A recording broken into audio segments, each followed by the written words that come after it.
She stepped forward with his sword point at her throat and smiled. "If you strike, I live," the general said. "If you spare me, you die." Cade froze. Sweat burned his eyes.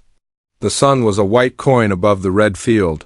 Sand drank blood around his boots. The army watched from the dunes, silent, iron bright. Opposite him stood the general in black armor that looked wet, as if it breathed. The plates trembled like an animal's flank. The armor spoke in a voice like wind inside a grave. "I'm tired of winning." Cade's mind split. Armor should not talk.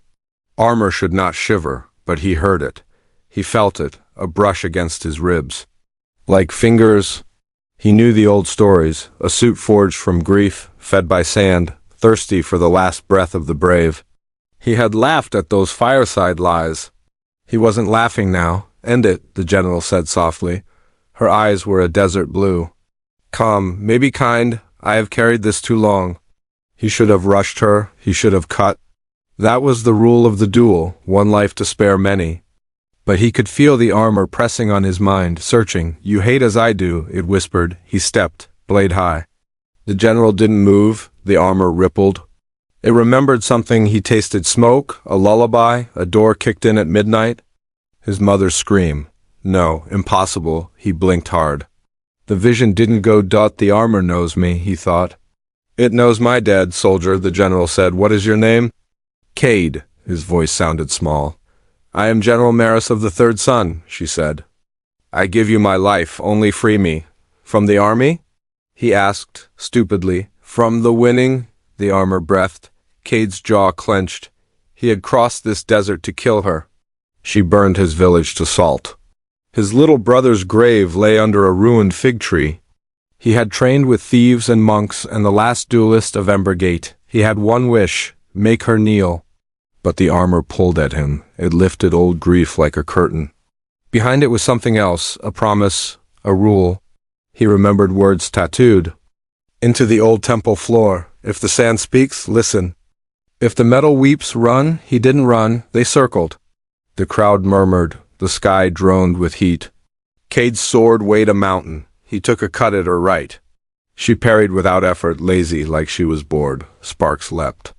The armor flinched. He felt it flinch inside his knuckles. Again, Maris said, "Push me."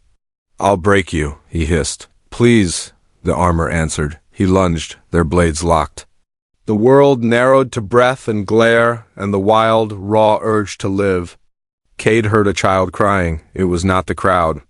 It was in the metal. It sounded like his brother when the water jar cracked, and he thought it was his fault. Cade gasped. His guard slipped. Maris could have cut his throat. She didn't. She stepped back and lowered her blade. "I won every fight," she said. "I lost every night." "Trick," Cade spat. Yet doubt crawled over his heart like shade, midpoint twist. Maris removed her helm. She was younger than he expected. A streak of silver ran through her hair. She looked past him, toward the dunes. "It is not me you want," she said. "It is it." Cade laughed once dry. "Your armor?" "Your armor," the armor murmured. Light vanished for a heartbeat. The sun blinked. Sand surged around his calves as if eager. The plates on Maris's chest shifted. A single round stud unsealed. A plume of dust rose like breath. The armor turned its face toward Cade without moving at all. He knew it turned. He felt it. A simple thought slid into his head, smooth and cold as a blade. "I wore your father first." The ground tilted. Memory crashed over him, his father coming home limping, torn, silent, the night before he vanished. The village whispering that the general took him for her guard.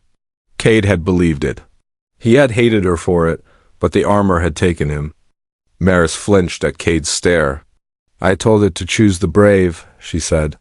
"I told myself that made it right." "Shut up," Cade said, but the words shook. The armor rippled again, as if it sighed. I remember his voice. He begged. He sang as he died. He sang about figs in spring. Cade's throat closed. His sword lowered from the dunes. The army shifted. Arrows whispered as they were set to string. The high captains watched like hawks. This duel had rules. No magic. No third hands. But the armor never cared for rules. "What do you want?" Cade asked in a ragged whisper. A bearer who will lend me, the armor said. A heart that does not lie. Maris nodded once. Take it. You want me to wear that? He asked. Every part of him recoiled. He saw the inside of the plates. He saw faces in the polish. He saw his own reflection, small and scared. I want you to break me, she said. Cade stepped closer. Heat licked his cheeks. The armor smelled like rain on old stone. He set his hand on the breastplate. It was warm. It shivered under his palm. Then it folded like a black flower opening. It slid from Maris and climbed him in one quick, hungry motion. He cried out as it sealed along his spine. Needles of cold threaded his skin. He heard 1,000 sighs. He heard his father's song, clear as water. Cade, Maris said. She sounded far away. Can you hear me? He could hear only the armor. We are so tired, it said. End the war, end me. The army roared. Bows lifted.